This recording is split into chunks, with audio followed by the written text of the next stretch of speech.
नमस्कार, आप देख रहे हैं मथुरा न्यूज़ 24 और मैं हूं आपके साथ बलराम शर्मा। कोरोना महामारी जिस तरीके से पूरे विश्व में फैली हुई है, विश्व के साथ यह बीमारी भारत में भी बहुत तेजी के साथ फैली। इस तेजी के साथ हमारे गृह जनपद मथुरा में और मथुरा के आसपास अलीगढ़ तमाम सारी जगहों पर इस बीमारी ने अपना कहर बरसाया। इसमें तमाम सारे लोगों की जान भी गई, तो कई लोग इसमें ठीक होकर भी चले गए। इन तमाम सारी चीज़ों को देखते हुए भारत सरकार के हमारे प्रधानमंत्री नरेंद्र मोदी जी द्वारा एक अहम निर्णय लिया गया। उस निर्णय में 3 चरणों में लॉकडाउन किया गया। पहले चरण में जो 21 दिन का लॉकडाउन किया गया, दूसरे चरण में 19 दिन का लॉकडाउन किया गया और तीसरे चरण में 14 दिन का लॉकडाउन किया गया।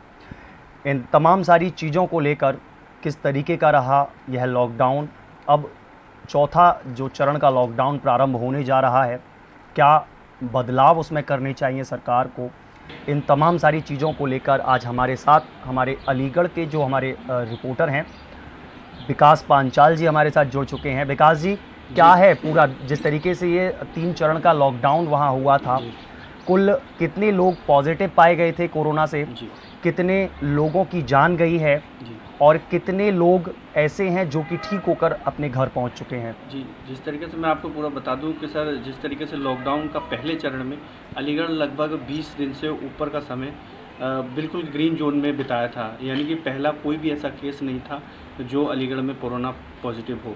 लेकिन 20 दिन के बाद कुछ ऐसी दुखद खबर आई जिसमें फिरोजाबाद का रहने वाला जो है इमरान, वह पॉजिटिव निकला, जिसके बाद धीरे धीरे प्रशासन द्वारा जो नियम कानून बनाए गए थे वो कहीं ना कहीं उनका उल्लंघन देखा गया। सोशल डिस्टेंसिंग नहीं मिली। इस तरीके से आंकड़े दिन पे दिन बढ़ते गए। लॉकडाउन 2 में भी आंकड़े बढ़े। लॉकडाउन 2 में करीब 12 आंकड़े हुए। लॉकडाउन 3 के अंदर जो अब चल रहा है, इस लॉकडाउन 3 में इस समय अलीगढ़ के अंदर 83 जो हैं कोरोना संक्रमित मरीज़ हैं, जिसमें से लगभग 8 लोगों की मौत भी हो चुकी है।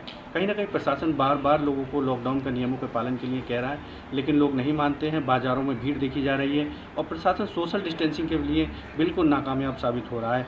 और आपको मैं बता दूं एक बड़ी बात कि इसमें 8 लोगों की मौत के साथ साथ 37 लोग जो हैं उसमें ठीक भी हो चुके हैं और 38 लोगों के जो मरीज़ हैं वो अभी एक्टिव मरीज़ हैं। और अभी फ़िलहाल में एक जो रियल इस्टेट कारोबारी हैं और सर्राफे के भी काफ़ी बड़े कारोबारी हैं, जिन्होंने एक अपने माता जी की 13वीं के दौरान करीब 600 लोगों से ऊपर की गैदरिंग उनके 13वीं के दिन देखी गई, जिसके बाद कहीं ना कहीं वो कोरोना संक्रमित हुए।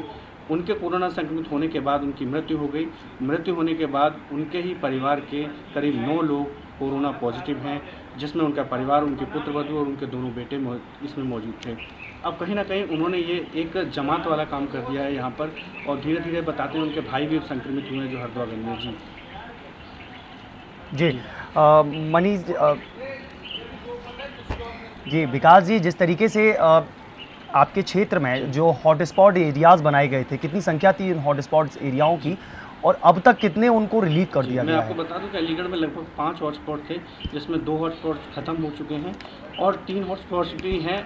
और उसके साथ साथ प्रशासन ने जो कारोबारी थे, रियल इस्टेट कारोबारी चंद्रशेखर सर्राफ, वह सासनी गेट क्षेत्र के रहते थे और उनसे जुड़े हुए सर्किल के उन्होंने प्रशासन द्वारा 3 थाना क्षेत्रों में 100% जो लॉकडाउन लगा दिया गया है, 100% लॉकडाउन को घोषित कर दिया गया है, जिसमें सासनी गेट, दिल्ली गेट और कोतवाली है। ये क्षेत्र मैं आपको बता दूं कि बिल्कुल पास के क्षेत्र हैं, इसलिए यहाँ पर 100% लॉकडाउन किया गया है। ना ही यहाँ पर किसी भी तरीके की बाज़ारों में लोगों को जाने की इजाज़त है और ना ही किसी तरीके से कोई बाहर निकल सकता है। यानी 100% होम डिलीवरी के साथ ये लॉकडाउन का पालन कराया जा रहा है। यानी अब 3 एक्टिव के हमारे हॉटस्पॉट हैं अलीगढ़ के अंदर, 2 कहीं ना कहीं ख़त्म हो चुके हैं और प्रशासन लगातार ये लोगों से अपील कर रहा है कि आप जो है घरों में रहें और सुरक्षित रहें। फिर भी अलीगढ़ में लगातार कोरोना संक्रमित की संख्या बढ़ती चली जा रही है। जी विकास जी, जिस तरीके से पुलिस प्रशासन किस तरीके का रुख अपना रहा है, जिस तरीके से ये संख्या आप बता रहे हैं, ये तो वाकई में भयावह संख्या है। 83 की संख्या आप अवगत करा रहे हैं, उनमें से करीब 8 लोगों की मौत भी हो चुकी है।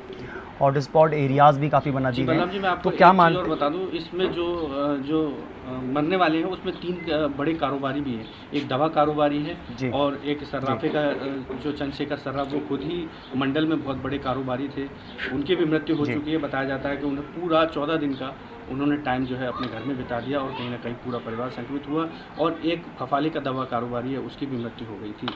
तो पुलिस प्रशासन पूरी तरीके से यहाँ पर कहीं ना कहीं जो है ऑड इवन का पालन भी करवा रहा है, लेकिन ऑड इवन दिखाई नहीं देता है।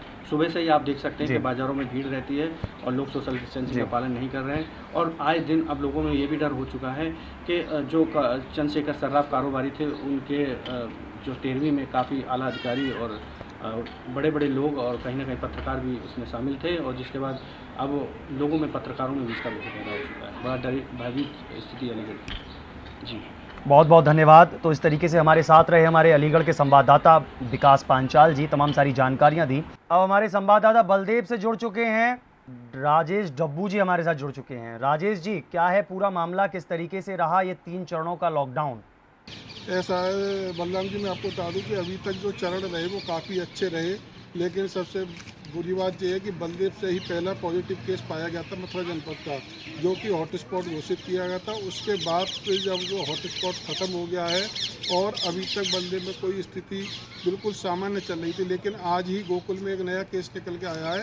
ये गोकुल के वार्ड नंबर 4 के मनमोहन खंडेलवाल हैं, जो कि इनकी उम्र लगभग 60 वर्ष है और जो कि अपने एक निजी अस्पताल में इलाज करा रही थी, जहां से उनको फरीदाबाद रेफर किया गया था। वहां पर इनकी रिपोर्ट पॉजिटिव पाई गई थी।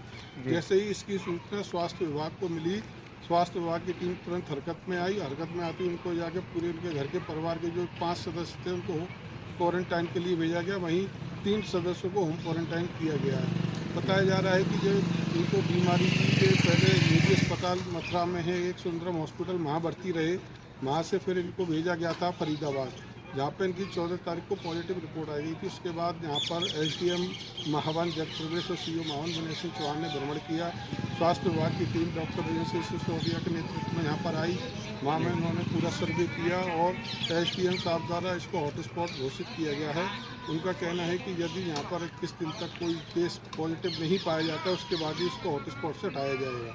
और फिलहाल जो स्थिति है, बाजार बलदेव के और महावन के 7 से 1 बजे तक के लिए खोले गए हैं, जहाँ पर कि बाज़ारों में खरीदारी सामान्य रूप से चल रही है। समय से सब बाज़ार बंद हो रहे हैं। जी सर। जी राजेश जी, पुलिस व्यवस्था जिस तरीके से एकदम से ये क्रम जो बढ़ता जा रहा है, कोरोना महामारी के जो पेशेंट्स लगातार सामने आ रहे हैं, इसको देखते हुए क्या बलदेव प्रशासन ने कुछ सख्तियाँ बरती हैं दोबारा से? जी, एसडीएम महावन द्वारा भी इनमें बताया गया है कि बिल्कुल सख्ती बरती गई है और दुकानदारों पर हिदायत दी गई है कि अगर उसमें सोशल डिस्टेंस नहीं होता है या फिर सोशल डिस्टेंस का कोई उस पर फ़ायदा लाभ नहीं उठा रहा है, सोशल डिस्टेंस नहीं बना रहा है, तो उसका जुर्माना भी किया जा रहा है, उसके चालान भी काटे जा रहे हैं। इतना ही नहीं कि लोगों को ये बताया जा रहा है कि अपने समय से ही खरीदारी करें और समय के हिसाब से बाज़ारों में जाएँ। जो फालतू घूमेगा सड़कों पर दिखा जाएगा, उसका भी चालान काटा जाएगा। जी बहुत बहुत धन्यवाद। तो तमाम सारी जानकारियाँ दी हमारे साथ अभी तक हमारे बलदेव के जो संवाददाता हैं राजेश डब्बू जी हमारे साथ जुड़े हुए थे, तमाम सारी चीज़ें बताईं, अवगत कराया हाल पर। अब देखते हैं ये 4थे चरण का लॉकडाउन जो प्रारंभ हो रहा है किस तरीके से होता है। इसके बाद अब हम चलेंगे झांसी की ओर। तो इस तरीके से हमारे साथ हमारे झांसी के संवाददाता जुड़ चुके हैं, अजय झा जी हमारे साथ लाइन पर जुड़ चुके हैं। अजय जी, क्या स्थिति है इस समय झांसी की, जिस तरीके से 3 चरण में लॉकडाउन हुआ, 4था चरण प्रारंभ होने वाला है, क्या मानते हैं आप, कैसी हालात हैं इस समय झांसी के? बलराम जी, मैं आपको बता दूं कि अगर झांसी जिले की बात की जाए तो झांसी जिले में अभी तक पॉजिटिव कोरोना के मामले 30 आए हुए थे, जिसमें 4 लोगों की मौत हुई थी और 12 लोग पॉजिटिव चल रहे हैं। लेकिन हालांकि झांसी के लिए खुशखबरी की बात ये है कि आज झांसी से 13 मरीजों को डिस्चार्ज भी किया गया है। अब अगर नेगेटिव की बात की जाए तो 1 नेगेटिव मामला बचा हुआ था। और अगर लॉकडाउन की बात की जाए तो लॉकडाउन में जिस प्रकार से पहला लॉकडाउन चालू हुआ था, उसके बाद आज 4था लॉकडाउन घोषित हुआ है। तो अगर लोगों की बात की जाए तो लोग अब रोडों पे आना चालू हो गए हैं। क्या रियायत दे दी गई है? आपके वहाँ के जो स्थानीय प्रशासन है उन लोगों ने रियायत दे दी है? देखिए, स्थानीय प्रशासन की बात की जाए तो स्थानीय प्रशासन ने क्रम बाई क्रम दुकानें खोलने की बात कही है। और अगर रोड यात्रियों की बात की जाए तो यात्रियों को लिए भी बाइक पे 1 और 2 व्हीलर में 2 लोगों को निकलने की छूट दी गई है। जी अच्छा, जिस तरीके से हॉट स्पॉट्स एरिया आपके क्षेत्र में बनाए गए थे, कितने बनाए गए थे कुल और कितने उसमें से अभी तक रिलीफ हो चुके हैं? बलराम जी, हॉटस्पॉट क्षेत्रों की बात की जाए तो झांसी जिले में 4 हॉटस्पॉट क्षेत्र बनाए गए थे, जिसमें अभी 4 हॉटस्पॉट क्षेत्र बने हुए हैं। उनमें से अभी कोई रिलीफ नहीं किया गया है? बलराम जी, अभी किसी भी हॉटस्पॉट क्षेत्र को रिलीज नहीं किया गया है। जी। अजय जी, एक चीज़ और, जिस तरीके से चौथा चरण का लॉकडाउन प्रारंभ हो रहा है, आप जो संख्या बता रहे हैं वह 30 की बता रहे हैं कि 30 कोरोना पॉजिटिव अभी तक संख्या आपके क्षेत्र से आ पाई है। क्या इन 30 की रिपोर्ट को देखते हुए पुलिस प्रशासन ने कुछ कड़ा रुख अपनाया है अब क्षेत्र में इस चौथे चरण में? देखिए, अगर पुलिस प्रशासन की बात की जाए, जिस प्रकार से मैंने आपको बताया कि आज 13 मरीजों को हॉस्पिटल से डिस्चार्ज किया गया, लेकिन झांसी के लिए एक मुसीबत की बात मुंबई से जो प्रवासी मजदूर आ रहे हैं वो झांसी पुलिस के लिए सिरदर्द बनते जा रहे हैं, क्योंकि जिस प्रकार से योगी जी ने कल कहा था कि ट्रक और दोपहिया वाहन नहीं निकाले जाएंगे, लेकिन लगातार मुंबई से ट्रक और दोपहिया वाहन से मजदूर निकल रहे हैं। जी, बहुत बहुत धन्यवाद। तो इस तरीके से हमारे साथ रहे हमारे झांसी के संवाददाता अजय झा जी, तमाम सारी जानकारियां दी। अभी तक उनके यहाँ 38 जो लोग हैं वो कोरोना पॉजिटिव पाए गए हैं, जिनमें से 4 लोगों की मौत भी हो चुकी है। चलिए रुक करते हैं अब कोसी की ओर। तो हमारे साथ हमारे कोसी के संवाददाता मनीष अग्रवाल जी हमारे साथ जुड़ चुके हैं। मनीष जी, क्या स्थिति है कोसी की? किस तरीके के ये जो 3 चरण का जो लॉकडाउन निकल कर गया है, कैसा रहा, क्या स्थिति है कोसी की? सर, कोसी की स्थिति क्या है, जब से डॉक्टर दाम्पत्य जो पॉजिटिव की रिपोर्ट आई थी सबसे पहले लालपेस से, उसके बाद कोसी कला को बिल्कुल हॉटस्पॉट बना दिया गया था। बिल्कुल 1 किलोमीटर का जो एरिया था वो बिल्कुल सील कर दिया गया था, किसी भी प्रकार की कोई छूट नहीं दी गई थी। उसके बाद सभी कंपाउंडर, जितने भी कंपाउंडर थे, स्टाफ था, उनकी भी रिपोर्ट होने गई थी। उसके बाद उनकी 25 रिपोर्टें नेगेटिव आई हैं। अब सुनाई दे रहा है शायद डॉक्टर की भी रिपोर्ट नेगेटिव है, लेकिन अभी तक जांच पड़ताल स्वास्थ्य कर्मियों की चल रही है। जो जो डॉक्टर के अटैच में आए हैं, जो भी मरीज डॉक्टर के अटैच में आए हैं, उनको लेकर जगह जगह डॉक्टर की टीमें जा रही हैं और ये देख रही हैं किसी प्रकार की कोई दिक्कत तो नहीं है उन मरीजों को। जी। तो मनीष जी, जिस तरीके से वहाँ हॉटस्पॉट्स एरिया बनाए गए हैं, डॉक्टर की टीम है, क्या और भी वहाँ पॉजिटिव केसेस सामने आए हैं, डॉक्टर ही आए हैं बस?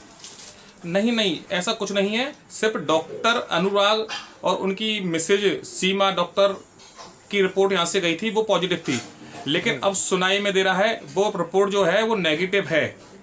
अभी तक समझ में नहीं आ रहा, फिर भी इसको हॉटस्पॉट बनाए रखा हुआ है कोसी कला को। जी। मनीष जी, तो हॉटस्पॉट अभी बना हुआ है, क्या स्थिति यहाँ? जिस तरीके से सुबह कुछ जो भगदड़ जैसी मची, जो प्रवासी मजदूर आ रहे थे, वह एकदम भगदड़ मची, वहाँ से बहुत अच्छे शॉट्स आपके द्वारा प्राप्त कराए गए थे, वह क्या मामला था पूरा? मामला ये था, इन मजदूरों को 2-2, 3-3 दिन से अनाज मंडी प्रांगण में रखा हुआ था। उनसे कह रहे थे जैसे ही बस आएंगी आप लोगों को आपके घर तक पहुंचाया जाएगा। वहां पर प्रशासन द्वारा किसी भी प्रकार की कोई व्यवस्था नहीं की गई थी। उसको लेकर इन मजदूरों ने एक यही कदम उठाया, इससे तो हम पैदल निकल जाएं, ट्रकों से निकल जाएं। बार बार समझाने के बाद भी ये लोग नहीं मान रहे थे, 3-3 दिन से परेशान थे। इसमें एक के सामने ये आया था, एक महिला थी जो गर्भवती थी, कभी भी किसी भी वक्त उसकी डिलीवरी होनी है, और एक उसके साथ साथ एक महिला और थी जो 6 दिन पहले उसने एक बच्चे को जन्म दिया था, वो भी रोड पर पैदल चल रही है उस बच्चे को लेकर। जी। तो आज ये लोग एकदम से क्यों भागे, कोई कारण रहा इसका? मुख्य कारण क्या है, व्यवस्थाएं नहीं मिल पा रही थी इनको, झूठे आश्वासन दिए जा रहे थे सरकार के द्वारा कि आपको पहुंचाया जाएगा। 1 घंटा, 2 घंटा, 3 घंटे, ऐसे कर करके 48 घंटे हो गए, 72 घंटे हो गए, लोग वहीं पड़े हैं। ना किसी प्रकार की खाने पीने की व्यवस्था की जा रही है। यहाँ अगर व्यवस्थाएं थोड़ी बहुत हो रही हैं तो वो समाज सेवियों द्वारा हो रही है। जी, बहुत बहुत धन्यवाद। तो इस तरीके से हमारे साथ हमारे कोसी के संवाददाता मनीष अग्रवाल जी हमारे साथ जुड़े रहे, तमाम सारी जानकारियाँ दी और बताया कि जिस तरीके से आज प्रवासी मजदूर एकदम से हज़ारों की संख्या में जिन्होंने दौड़ लगाई है, भागे हैं, जो अपने घर के लिए, अपने परिवार वालों के पास जाने के लिए, उनकी स्थिति वाकई में कुछ दयनीय थी। उनके पास खाने और पीने की चीज़ें नहीं थी। साफ तौर पर यह जाहिर होता है कि वह लोग परेशान थे और परेशानी की वजह से वह वहाँ से निकल कर भागे। ऐसी अन्य खबरों को देखने के लिए जुड़े रहिए मथुरा न्यूज़ 24 के साथ। धन्यवाद।